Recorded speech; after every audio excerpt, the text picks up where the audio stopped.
It's another day, the sun is shining. Got to know what's going on around you. Wake up, it's the time to motivate your mind. Come with me, let's make this moment brighter. Wake up with the Bahamas at sunrise. Come on and wake up with the Bahamas at sunrise. Wake up with the Bahamas at sunrise.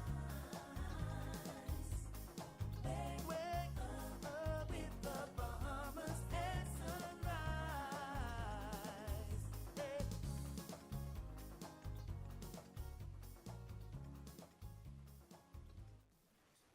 Good morning. Welcome to Bahamas at Sunrise. Happy Easter Monday to you. I'm Philip Simon.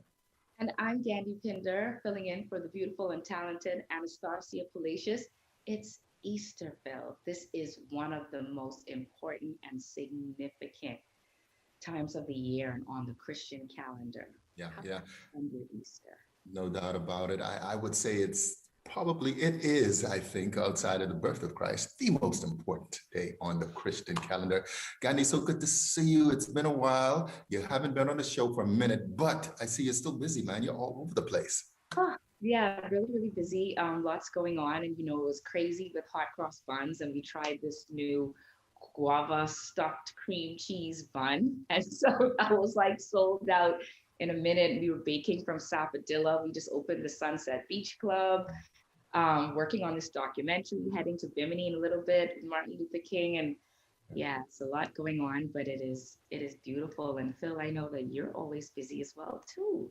Well, this weekend was a little bit of everything, right? A little bit of work, a little bit of play, a little bit of church for me, a little bit of, the environment, getting out. Even though it was a cool weekend, it was a beautiful weekend, right?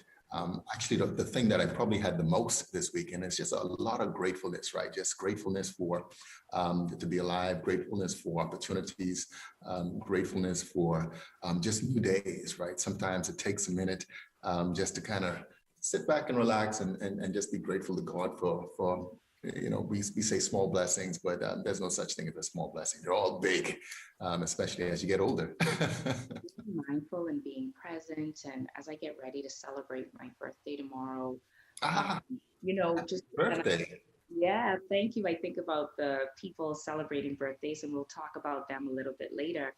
Mhm. But Easter is a season, so we know about the suffering, we know about the struggle, we know about carrying the cross, but the hope and the empty tomb and the resurrection, and the fact that Christ is risen and that we have the victory. I don't know. I just think at a time when we need hope, it is a beautiful time. And at this morning, some people from my Bahamas Harvest small group, Catherine Teresias, she started this prayer. And so at 5:30, we were on and praying and talking about not being anxious and the serenity prayer. So I feel good today. Speaking about that, and I just did that breath, we're getting into wellness. We're going to talk about COVID-19 in children. We have a beautiful solo performance from Janelle Thompson to keep our Easter worship going. And then we have the CG Zest Wellness podcast, Meet the Nutritionist. We'll talk about diets and going vegan. I was a strict vegan for a while. And so I'm happy for people to learn about these tips and all of these exciting things. We got Shandira Smith, Dr. Ann Roll, Dr. Patty Simonet, Donovan Ingram is going to speak with them. And so all of those amazing things and so much more. I know you have a lot of great segments as well. Yeah, no doubt. Yeah. We'll find out what's really working with that COVID-19 enforcement unit. We're going to be talking with Superintendent Shivago Dames, and we'll also check in on our Island Buzz segment with Crooked Island. That's always great segments, learning more about our family islands. And in fact, you want to save the date now for the Grand Bahamas Business Outlook. That's going to be April 29th and 30th. Can you believe it's April already, Gandhi? I cannot believe that we are 4 months into the year already. Yeah. The Bahamas Outlook is always amazing, packed with wonderful panelists, great discussion, lots of insight. So I'm looking forward to being there. Yeah, no doubt. And I'm looking forward to Godfrey Burnside with our first look at weather at sunrise. Godfrey, is it continuing to be cool this week?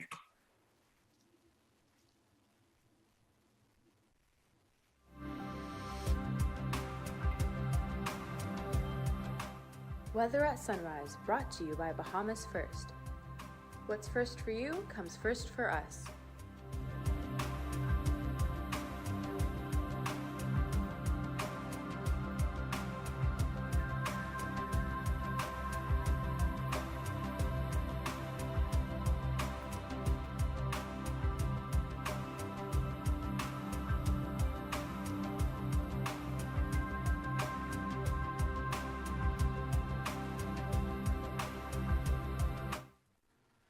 Thank you guys, and good morning, Bahamas. In your first look at weather sunrise, high pressure will be the dominant feature across the island today through the remainder of the week, and there will be some pleasant and dry conditions. Today, partly sunny, is breezy, particularly over the central and southeastern islands, and warm. The chance of a few showers, high temperature 82 degrees Fahrenheit. Tonight, a few patchy clouds around on the mild side, the low temperature going down to 68 degrees Fahrenheit. Regional highs and lows across the Caribbean, Barbados 82 and 77. In Jamaica, 79 and 70. Trinidad, 83 and 76. And the Six and Caicos Islands, 80 and 68. Across North America, Atlanta, 77 and 48. In Raleigh, 75 and 48. Miami, 77 and 65. Dallas, Texas, 80 and 60. And Toronto, Canada, 47 and 39. By the weather outlook, pretty good weekend start weather-wise. Partly sunny skies. A little warm, and go warm as we go towards the end of the week. A slight chance of until spotty showers. Temperature daytime will be in the 80s, at nighttime in the mid to upper 60s. That puts you up on your first look at weather sunrise. I'm Godfrey Burnside. Back to you, Phil.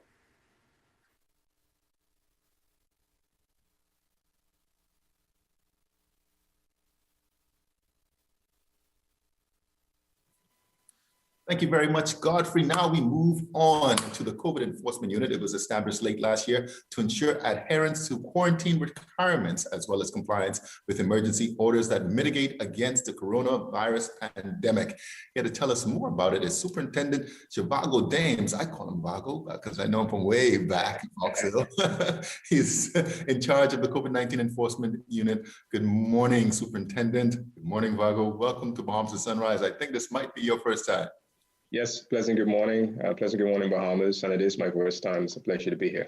Yeah, so good to see you, man. So good to see you. You guys have been busy. You know, I was just saying before we started the segment that not just with the COVID-19 Enforcement Unit, because I believe I see those vehicles every 6 or 7 cars on the street, but certainly the police seems to have ramped up its presence, certainly on New Providence. Sure has, Simon. We have ramped up patrols, particularly during these holiday times, to ensure the Bahamian people that the police is out there doing their best to keep the public and the community safe. Yeah. So when we talk about the COVID-19 Enforcement Unit, again, it was established late last year relative to quarantine requirements. What is essentially the work that you do in summary? Well, essentially the work that we do in summary, as you would have mentioned, the COVID Enforcement Unit was established in August actually of last year. When the World Health Organization declared COVID-19 a pandemic. The COVID Enforcement Unit was established to ensure that the general public and business establishment are adhering to the emergency power orders. And so essentially that is for us visiting the beaches, visiting parks, cultural sites, and the likes to ensure that the public, as I've said, and business establishments are adhering to the emergency power orders. Yeah, I know that the police has quite a bit of work, a lot on its plate already. How many officers make up your team? And is there participation as well, or collaboration, I would say, with civilians who are COVID ambassadors as well, maybe? Yes, we have some 140 plus persons who make up the team, reservists and regular officers, but 92 of those are civilian ambassadors, COVID ambassadors. Okay. All right. And when you say ambassadors, that means that they have the ability. And again, this is an enforcement unit, right? So when you see these COVID police, they are still police essentially and functioning as police and functioning as regulators, correct? They are functioning as regulators. They have officers, and as I've mentioned, reserve officers who work along with them, who have essentially the power. And so the ambassadors will go out and they will check business establishment, and of course, as I've mentioned, the public. And so where they find breaches, they have the abilities to warn persons, reference to those breaches.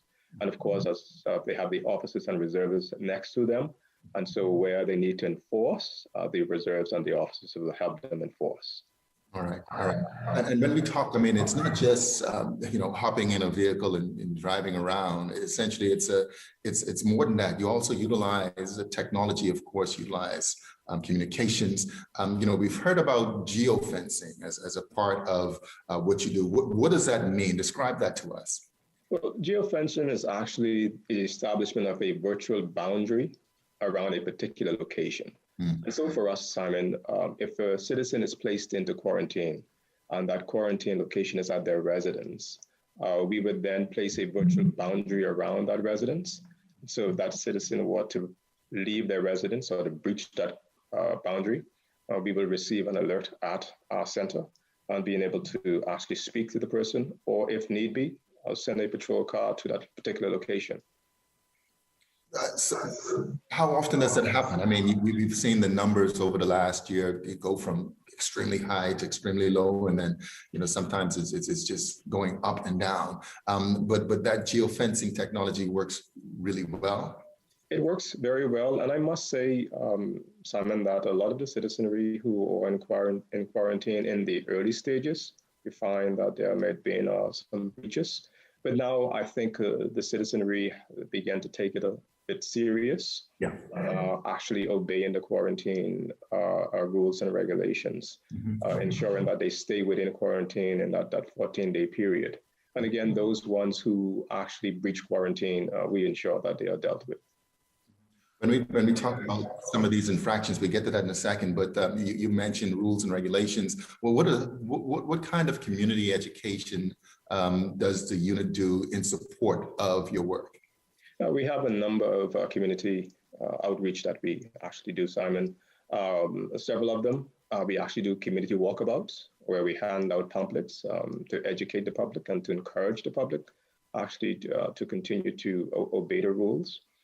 We actually do PSAs, where we disseminate messages via social media. Of course, the media houses we also use to disseminate our messages. We go into the schools. Our ambassadors and our officers go into the schools, educating our students on the protocols, make sure that they are aware that it's important to follow the protocols. And Simon, I don't know if you would have seen recently, we have 4 digital billboards that are placed around Nassau. And so we display messages on those billboards for persons to see what the protocols is and encouraging them to continue to follow the protocols.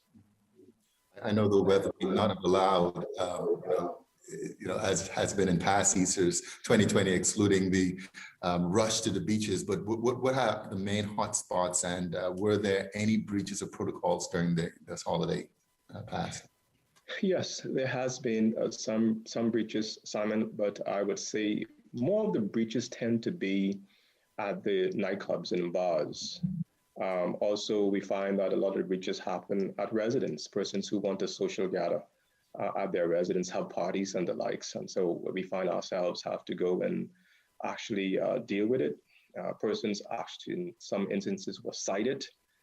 And then, of course, it's not all about just citing persons, but also warning them. Okay. And letting them know that it's important, again, to follow the protocols. And according to the orders, social gathering is prohibited. Okay. So when you say citing them, warning them, obviously there's a certain level of reasonableness that the police employ. But what are the penalties once the boundaries have been crossed? What are the penalties for breaking quarantine or not abiding by the health and safety protocols? Let's talk about the breaches for a minute along just a prohibited bar or social gathering. The penalties there is $2,000. Every patron that is attending that prohibited business or at a social gathering is also fined $300. And I want to go back just for a minute, as I've mentioned about the $2,000. If there is 100 persons at that social gathering, the person who actually organized that social gathering is fined $2,000 plus $300 for every patron that is there attending that social gathering. Wow. And this has actually happened. Persons have been charged with these offenses and these penalties. Yes, it's actually happened, Simon, just last night. We had several social gatherings that would have happened.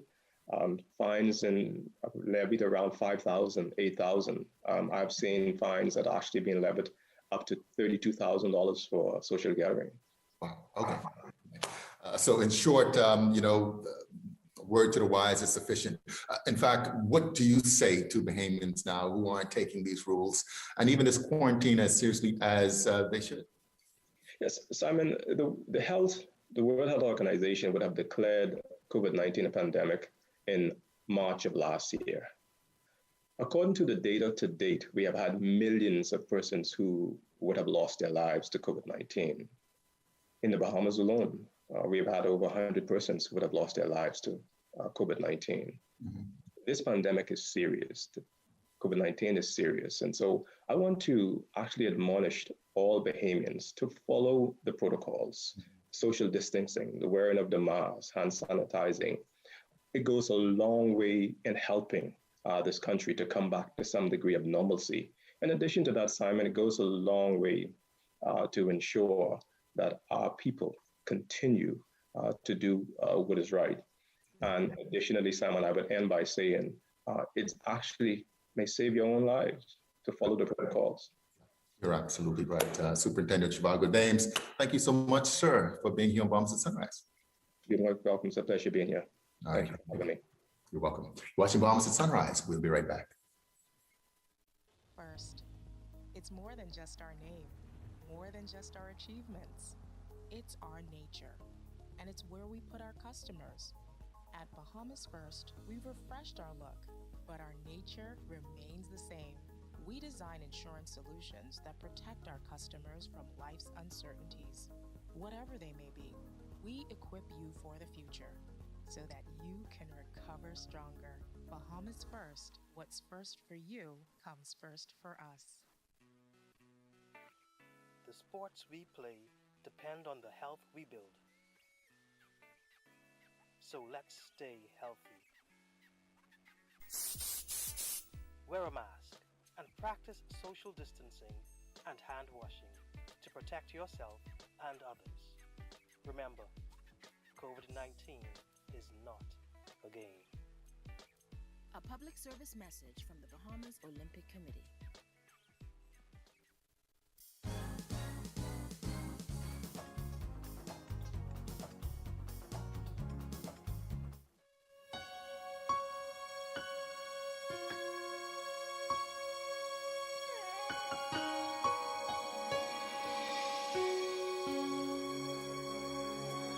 Above all powers, above all kings, above all nature and all created things, above all wisdom and all the ways of man, you were here before the world began.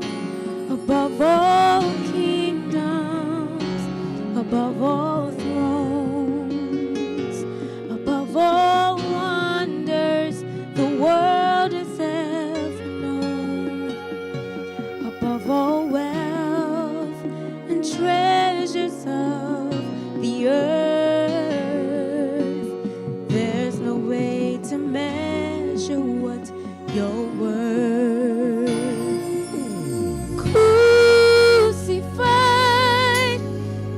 Behind the stone, you live to die, rejected and alone like a rose, trampled on the ground.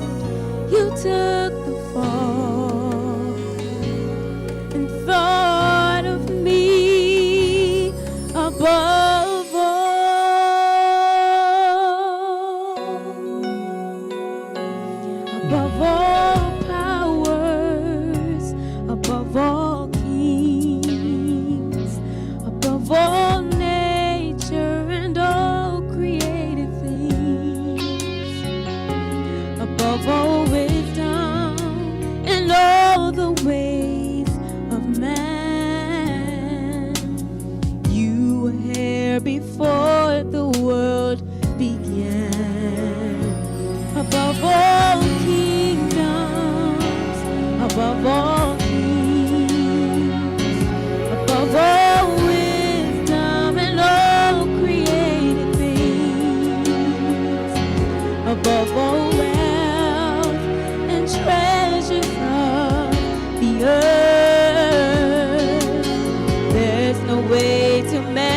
Our world has changed.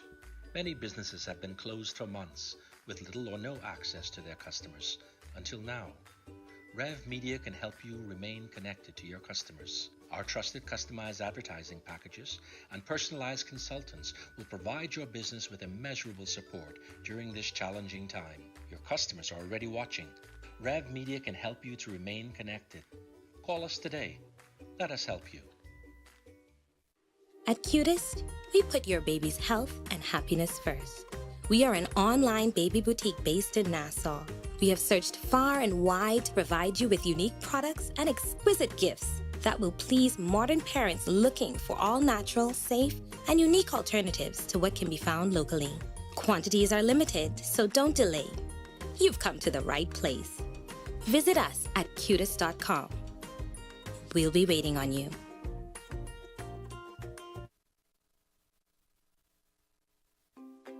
One thing, two things, blue thing, old things, things that are small, things that are grand, things that fit just right, and in the palm of your hand. Fox Hill Nursery, a large selection of garden supplies. If you can see it in your mind, you can find it at Fox Hill Nursery.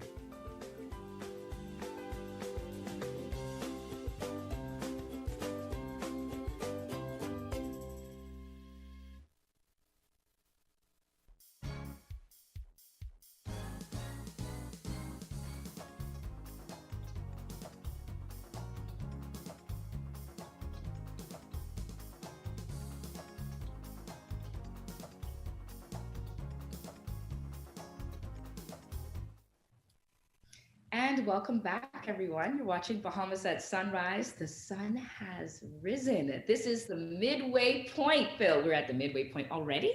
Yeah. I love what you did with that, Candy. Indeed, the sun has risen. Happy Easter Monday to all of you. That's right. Happy Easter Monday. And what a wonderful performance by Janelle Thompson, just to keep the Easter worship going. Lovely. Yeah, no doubt. Every single day. I said it at the beginning of the show, and I say it all the time. Just so grateful, right? So grateful again for life, so grateful for opportunity, so grateful for the gift of salvation. Yeah. Absolutely. And someone just sent me a text, Ronnie Duncombe, and he was just like someone very close to him, like his second mom passed away suddenly, no signs, nothing, 72. So we offer condolences to them, to their family.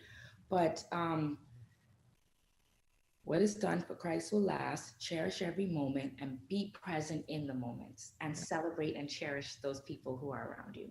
Yeah, no doubt about it. No doubt about it. So, Gandhi, we've got more to go in the second half of the show. Great conversation with Shivago Dames, superintendent with that COVID-19 enforcement unit. I swear, I shouldn't swear, but certainly I see them so often. I know that that's an effective team out there. And the police have just, they've been everywhere. I mean, I don't know if you've seen them. They certainly picked up the pace over the last several weeks. Yeah, they have. And it's for our good and it's for our safety. I don't know. I think I haven't seen the beaches looking too crowded. I don't know if that's because of the cold. Of course it's because of the cold. We don't like rain and we don't like cold, right? But and I'd also like to think that we're taking this very seriously. Yeah. And I think that people are. Phil, your bow tie is giving me life. I love it. I figured, I was looking for a pink shirt this morning. I couldn't find one. And I'm like, you know what? I haven't worn a bow tie in a long time. So I'm channeling my inner Romy Ferreira. Yeah. Oh, that's it. That's definitely doing the trick.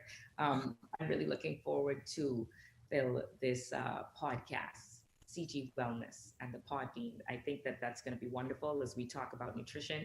And so that's going to be coming up soon. I have the opportunity to speak with Dr. Carlos Thomas in a little bit. And I'm interested to find out how COVID is affecting children, because at first we heard maybe it wasn't. And then I'm hearing now about vaccines for kids and how kids are going to start getting vaccinated. So it'll be interesting how all of this will look as we move forward. Yeah, no doubt. That's with Dr. Thomas. And of course, we've got the Crooked Island in our Island Buzz segment that's coming your way. But now let's take a second look with Weather at Sunrise. You haven't let me say anything to Godfrey all morning. Go ahead. And now, time for our second look at weather with our main man of action, the Godfrey Burnside.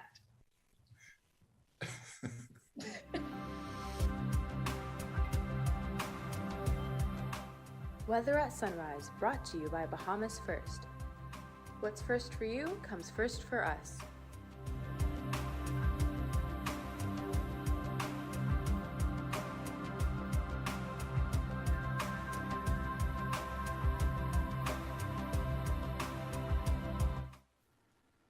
Thank you again in the morning, Bahamas. And yes, let's look at the weather. Sunrise, high pressure continues to be the dominant feature across the islands. And that's going to be pleasant and some real nice weather over the next couple of days on the dry side also.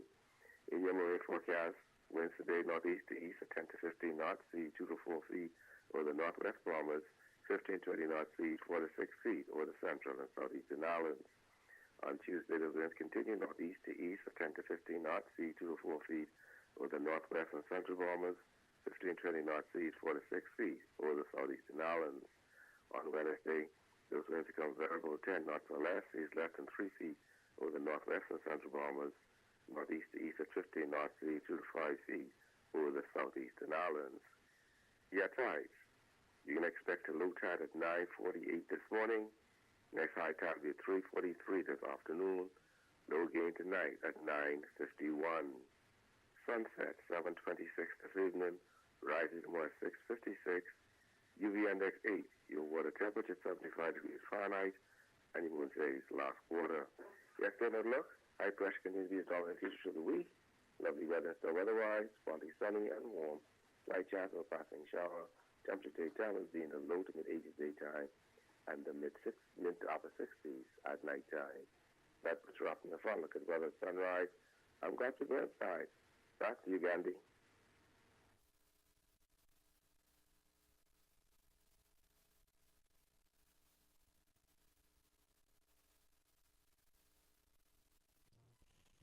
Thank you so much, Godfrey, and thank you all for tuning in to Bahamas at Sunrise. Symptoms of COVID-19 are similar in adults and children and can look like symptoms of other common illnesses, such as colds, strep throat, or allergies. Here to talk with us about this is Dr. Carlos Thomas, pediatrician, pediatric associates. Good morning and welcome to Bahamas at Sunrise, Doc. Good morning, Gandhi. Love your energy. Thank you. It's always so good to see you. And I love the energy anytime I walk into any of your offices, and the children love you. You're doing a wonderful work. I know it can be scary sometimes for kids to go to the doctor, but you make it seem so fun. Thank you very much. Thoroughly enjoy my calling. That is wonderful. That is wonderful. So tell me now, Dr. Thomas, there's so many things. Now, let's be clear, because we've heard so many things before. Children, they can get COVID-19. The answer is yes. Children can get COVID-19, so we should not let our guards down. The good news is that they appear to become infected less frequently than adults in general. And also, when they do get the infection, they're either symptomatic, asymptomatic, or with very little symptoms. Why is that? We're not quite sure. They have made many speculations, hypotheses. One may be because the child's immune system is relatively young. In adults, there's this concept called cytokine storm, which is an overwhelming response of your immune system that may be playing a factor. It's not quite clear. Perhaps children are less exposed because they're less out in the world, in the workplace. But we're not quite sure. But we do know that over the last several months, certainly in the United States, they've been seeing an increasing number of children who are being affected. And so that's cause of concern. I know that this is a concern for adults as well, too, because it seems like nobody gets the flu anymore, right? We think it's COVID, and kids often get the cold. How do we know the difference? It's not easy. Generally speaking, if a child has a known or suspected contact with someone who has COVID-19, or their symptoms are persisting, then the thought crosses your mind and you do your testing. Testing is available for children. Some centers are more comfortable with the ones over 10 years old, but we can test children, and we do test them. And even in my practice, we have quite a few patients who have admitted to or told us that they're positive. So it is possible. Oh, wow. Okay. And so they can get tested right there at your office as well? Not at my office. There are facilities, including Doctors Hospital and others, who provide testing. Okay. Tell me, are children with underlying health conditions at higher risk for COVID-19? The answer is yes, and higher risk, not for contracting necessarily, but certainly for having more severe forms. So a child who has diabetes, a child who's obese, for example, would be at increased risk for having more significant infection. And so one of the things we need to touch on, which is important, is, and we don't speak about this often enough, and that's the importance of improving, boosting your immune system. So very simple things like adequate rest, well hydrated, vitamins, eating healthy, lots of fruit and vegetables play a very important role in addition to all the things that we do, the social distancing, the hand washing, the masks, and so on. All very important. And what about exercise for children? Because I'm going to get to the getting back to school part, but a lot of kids have been cooped up. They've been doing virtual learning. And so there's not that physical education as normal. What role does exercise play? I'm glad you brought that up because that's another factor that's important. If you exercise, your body is at its peak and therefore best able to fight infections. Right. We're seeing an alarming increase in obesity in our population over the years. That's been accentuated by the fact that in the last year, many of our children have been indoors, not exercising, not getting out. So even if you have to be indoors, you can do exercise at home. And now that the schools are opening, or most have opened, we should hopefully start to see more movement among our children, because that's very, very important. I want to talk about now going back to school. What should that process look like? Or children who are in school for a few days, like, should they wear their mask all day? How does that work? What I've found very interesting and pleasing is that children, by and large, are doing a very good job in wearing a mask. Sometimes they outdo the adults. So mask wearing is very important. You know, hand sanitizing is very important. Hand washing facilities are very important. Teachers have to really monitor, particularly younger patients or younger students who are not necessarily inclined to do it naturally. But those things are very, very important, and we have to get back to school, and we have gone back to school in most cases. What should a parent do if their child has COVID symptoms or actually has COVID? If you suspect COVID, you should contact your medical facility. If you're pretty sure, if someone in the household has COVID and your child is quite ill, you can arrange to have one testing at one of the testing centers. But certainly the first step is to stay home from school if you're in school. The second step is to be meticulous about wearing your mask at home, particularly that child, hand washing, and you treat the symptoms. Fortunately, like I said earlier, most of the children who are positive have either no symptoms or very mild symptoms that can be managed at home. Very few need hospitalization. So do you still keep them away from other siblings?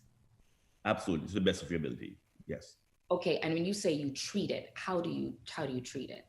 You treat the symptoms. So if your child has fever, headache, body aches, then you treat with one of the over-the-counter medications, not aspirin for children, but any of the over-the-counter medications will be very helpful.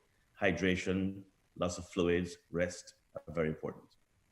Before I get to you with talking about the vaccine, tell me about the age range now. Can an infant get COVID? 5 years old, 12? Where is it most common? In theory, an infant and a young child could get COVID. Fortunately, we haven't seen babies, even the ones who were born to mothers who were positive. So we've been very fortunate in that regard. But certainly a young child can get COVID, and the more exposed you are, the ones who are going out to school, the ones who are going out to play are at greater risk. But it must be made very clear that children can get COVID, even though fortunately they get COVID less frequently. We don't fully understand the disease. It's only been a year, so we're learning more and more every day. So I think we have about 2 minutes left, but I have to ask you this because they're seeing the news, they're seeing us talk about it. They know they had to be locked down. So I'm sure that they had the COVID talk. How do you tell a child that they have COVID? That could be very traumatizing for them, I would imagine. Yeah, it's very much for them and for the family. Sometimes more so for the family who are very worried. But the good news is that most children are relatively asymptomatic or mild. Most children recover. That's the good news. And you have to tell your child, you have an illness, you're going to get better.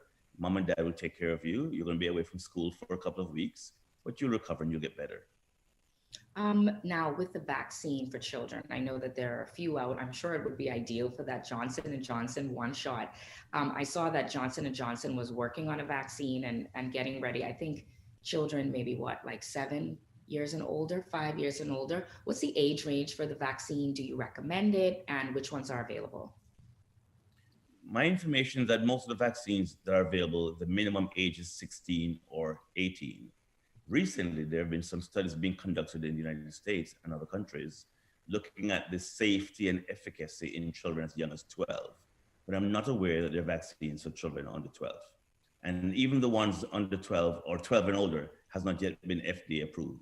So currently the vaccines available are for children 18 years and older, the ones we have in the Bahamas, and there's another brand available in the United States, 16 and older. Okay, so we do have some vaccine for children 8 years and older here. No. I'm saying the vaccines are for children 18 years and older. Available? Do we have any available for children in the Bahamas yet? We do not. Okay. All right. Well, Dr. Thomas, this has been an amazing conversation. We have to tell me where your locations are again, your offices. So number 6 Collins Avenue across from Doctor's Hospital, and also in Caves Village Plaza, West Bay Street. What are your hours like? 8:30 till 5:30, Mondays to Fridays, and 9 to 2 on Saturdays. That is very convenient, right? So we could take our kid to the doctor, and then we could just pop into Cafe Channing Noel right after. Thank you so much, and have a wonderful day. And you as well. Great to be with you. Okay, likewise. Thank you so much, everyone, for tuning in to Bahamas at Sunrise. I'm Gandhi. You'll hear from Phil Simon in just a little bit. It is Easter Monday. We'll be right back. Bahamas at Sunrise kicks off the new year in style with a fashion series hosted by yours truly. It's Fashion with Cardell McClown, your guide through all the seasons, from challenges to interviews to fashion shows.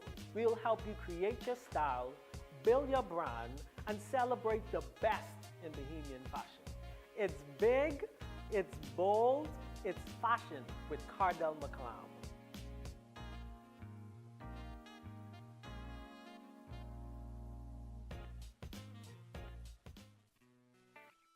The sports we play depend on the health we build. So let's stay healthy. Wear a mask and practice social distancing and hand washing to protect yourself and others. Remember, COVID-19 is not a game. A public service message from the Bahamas Olympic Committee.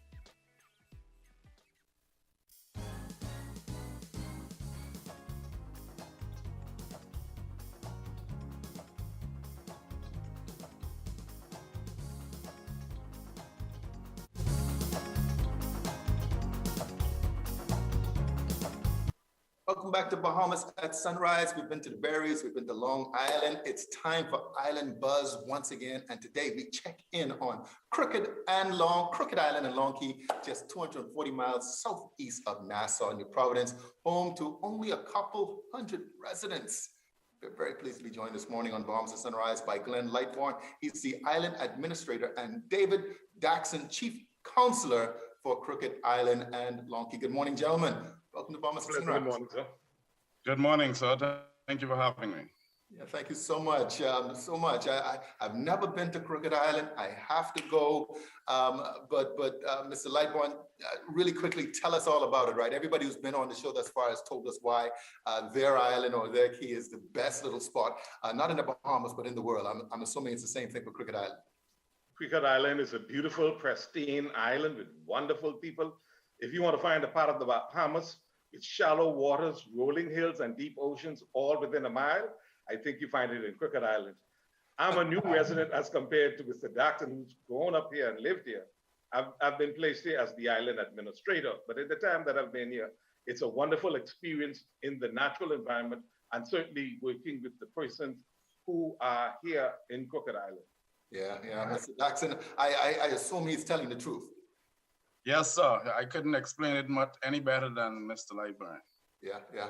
Well, talk a little bit about what's been going on. I mean, obviously, in the last, 14, 15 months or so, there have been so many challenges in the country, in the world, and particularly with COVID-19.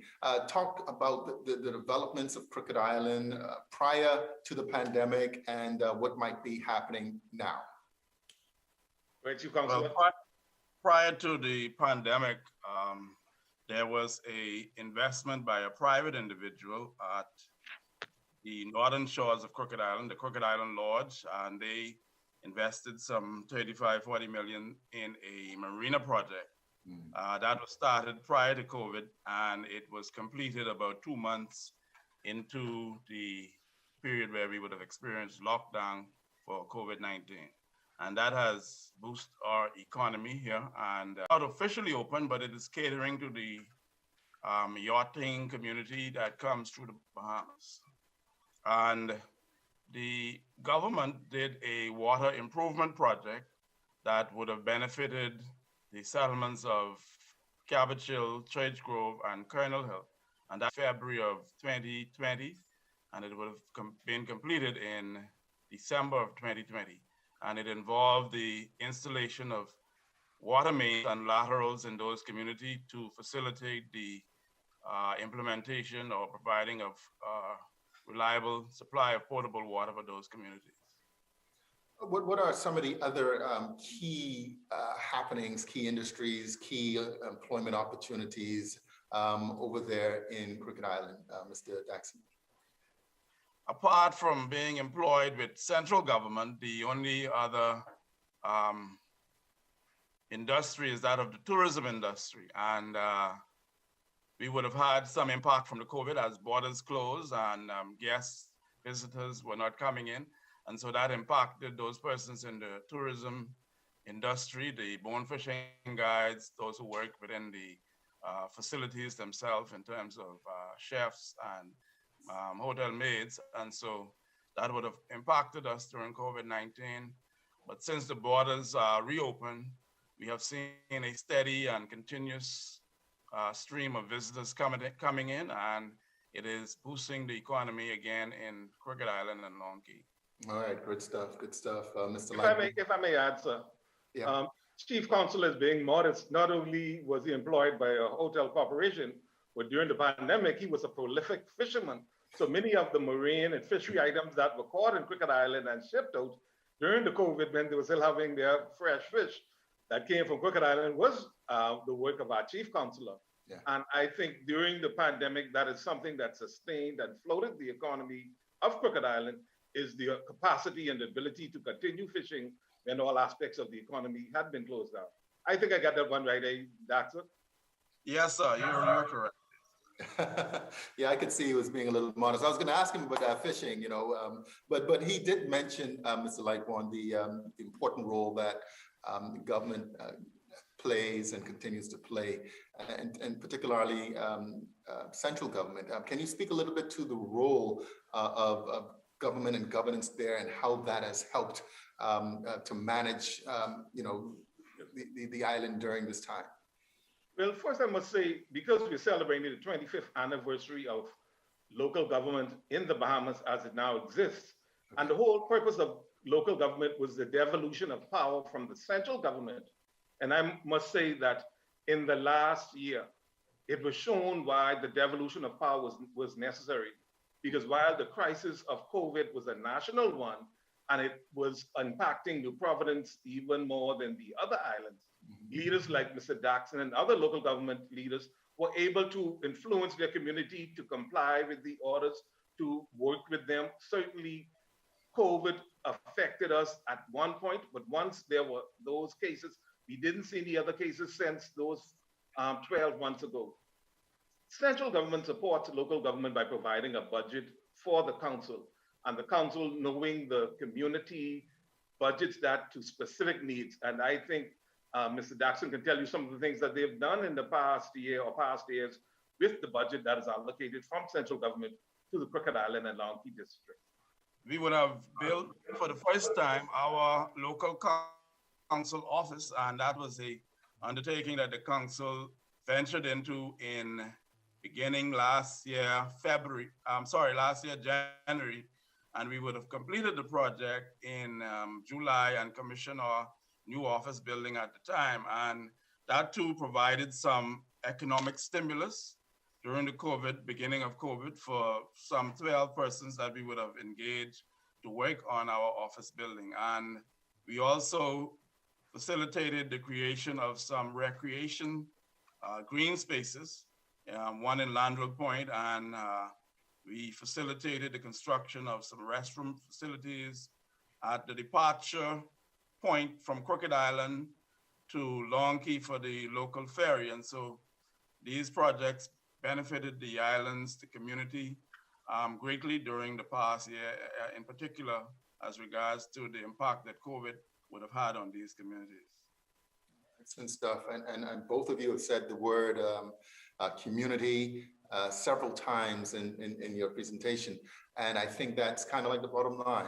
When we've had so many challenges, it's really up to ourselves, it's up to the people, it's up to our neighbors to really bring things together. Any concluding words from either one of you?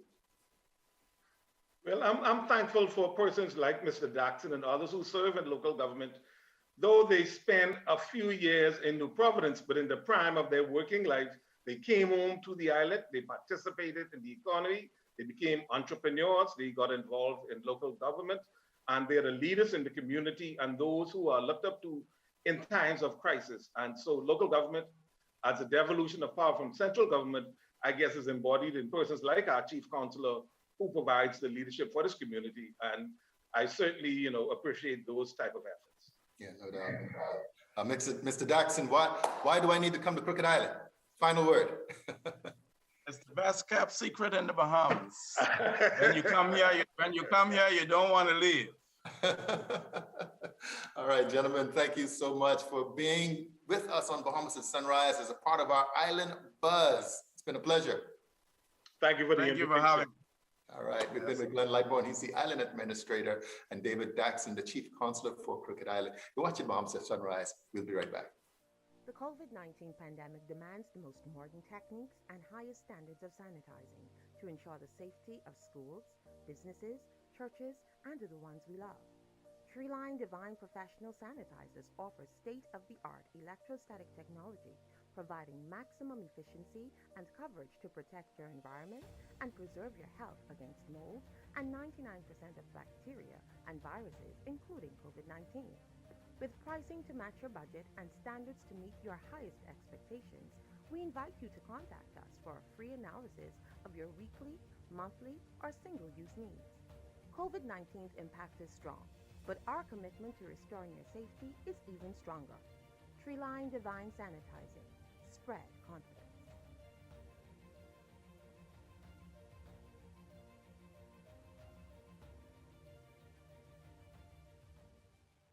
Doctors Hospital is proud to introduce the Loyalty Advantage Membership Program, or LAMP.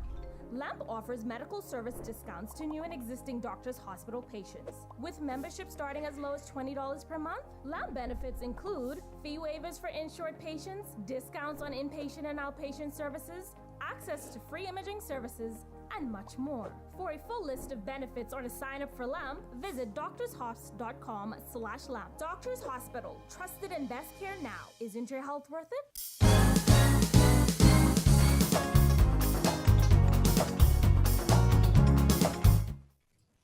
Well, that's going to do it for this edition of Bahamas at Sunrise. Thank you so much for joining us as always, even on this Easter Monday. Not so much a holiday, Gandhi, even though it is, but certainly, the dawn of a new beginning on a Christian calendar year, no doubt. This is a holiday here for us. I'm glad that it is because it's not in the United States. So it's, business as usual. And I think about my clients, are they calling me? I was like, I don't know, it's a holiday. But some people get to rest and we need to rest and we need to relax. So for this last part of the show, I just took my hair down. I see that. Preparation for my birthday tomorrow. And Justin Leash celebrates a birthday with me. And I want to also say happy birthday coming up this month to Anthea Butler over there at Bahamas. She is amazing. Bodine, you know, it's bodacious. Jamal Kenny, Janet Kemp, my aunt, Aaron Bartlett, my young cousin, Martha Edgecombe. Ooh, Grammy Sue and them fried some fish. You know, when they season it just right and have the goat pepper and season it in a row and every day. Anyway, that was so good. Eldon Ferguson. I know that there are so many more April babies because April is the best month, but happy Yeah, you know, now you put me on the spot. I apologize for all of those people I know who are having birthdays over the weekend this week, but happy birthday to all of you guys. Gandhi, so what's going to be that magic number tomorrow? Sorry? No problem. We'll stick with 30 something. 30 something. Bill, you put me all the way up there. I'm what they call a biddy, a millennial. Okay. Okay. I'm in the biddy category. So. All right. You're holding on for dear life. I got you. I holding on for life. I holding on to the solid rock. And you know, I want to say happy birthday to Miss Elaine Pinder, my mom, my producer. I'm in a different location today, and I'm happy for this light. She would call in the middle of the show and say, "Gandhi, you're lighting. You have to your lighting." So thank you for this natural light. I was trying to get it right, but. Yes. Well, happy birthday to mom as well. Gandhi, listen, gonna wish you a wonderful week as you celebrate another milestone. I get a feeling that you're gonna do that very well. I plan to go to Bimini. I've never been to Resort World, so I want to check it out. I want to say a big shout out to Rexy, Roll, and the crew at Western Air. But Martin Luther King and his time in the Bahamas, as we talk about Easter and the holiday, because Sunday would have been 53 years since the assassination of Dr. King on that day. And it's just so amazing that even not long before that, and when he went to write his Nobel Peace Prize acceptance speech, he did it from the island of Bimini. Yeah. And that just speaks to how beautiful our country is. And we just need to be still and be present and just take it in. Like you said, be prayerful, reflective, and just allow the peace that surpasses all understanding to reign and rule in our lives. I have a song I want to play for you by Todd Delaney. So as you go out, I want to. Okay, well, listen, you guys have a wonderful week as Gandhi gets ready to play this song. Continue to be safe out there. I mean, we're still in the midst of a pandemic. So you guys going to see you soon, right? Y'all don't talk about us because I'm playing this from my phone, but thank you to Suzette and G-Day and to all of our guests who are on this. And this is my friend Todd Delaney. Okay.